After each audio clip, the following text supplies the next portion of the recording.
Hi, I am Joris Gamboa, and you're watching Cosmo TV.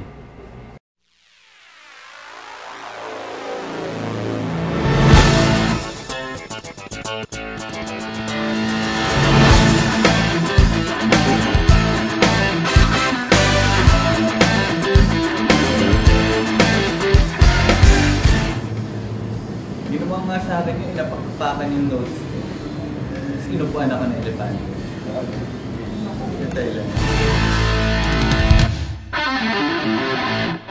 Yung pagiging, unang-una yung sa pagiging extreme ko.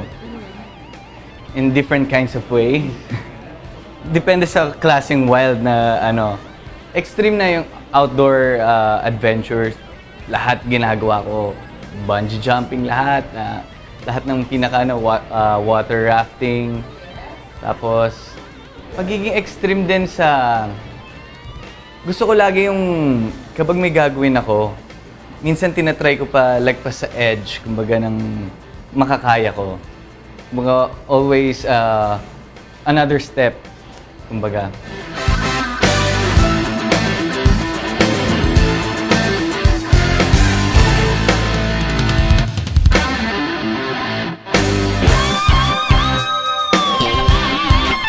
Lahat na kulang na lang i-issue nilang alien ako. So lahat inano naman nila. Pero ako tinatawanan ko lang lahat eh. Kasi kapag maapektuhan ka, wala rin naman mapapala sa'yo.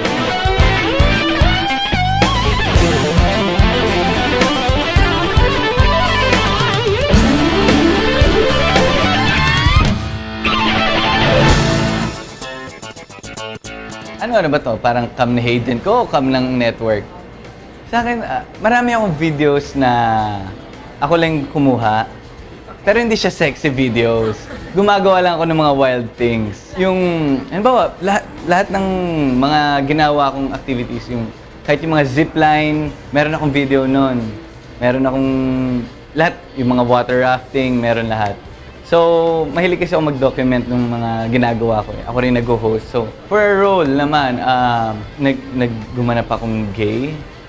Na nagdadamit babae, nilagyan akong boobs, nilagyan akong puwet, tapos naka-heels ako, naka-stockings ako, shinave yung mga buhok sa katawan ko.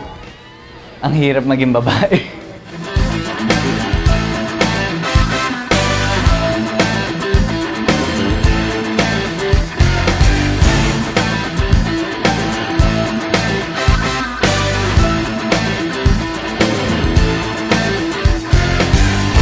Sa akin ito pinaka-wild kong ginawa. Nag-bungee jumping ako sa Phuket. Okay.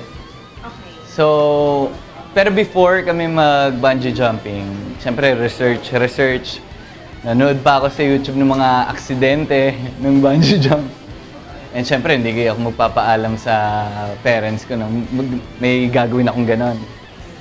Tapos, ayun, yung feeling na ganun pala yung pakiramdam kapag magpapakamatay ka na or kapag malapit ka nang mamatay. Kasi nandun ka na sa edge ng ano.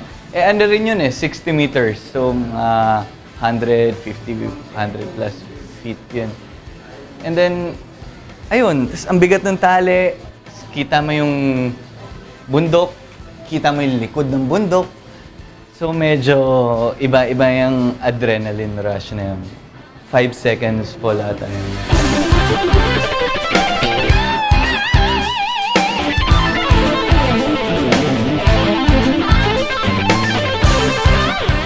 Siguro mag-try ng sexy pero not to the point na bastos na sexy.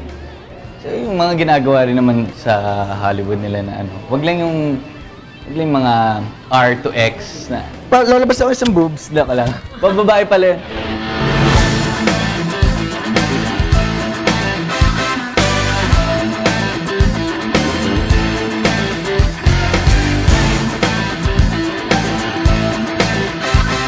Lahat ng pwede kong gawin para. Kasi hindi mo rin masasabi na, eto gagawin ko to. Tapos pag nandun yung situation na yun, parang, ba't ko gagawin?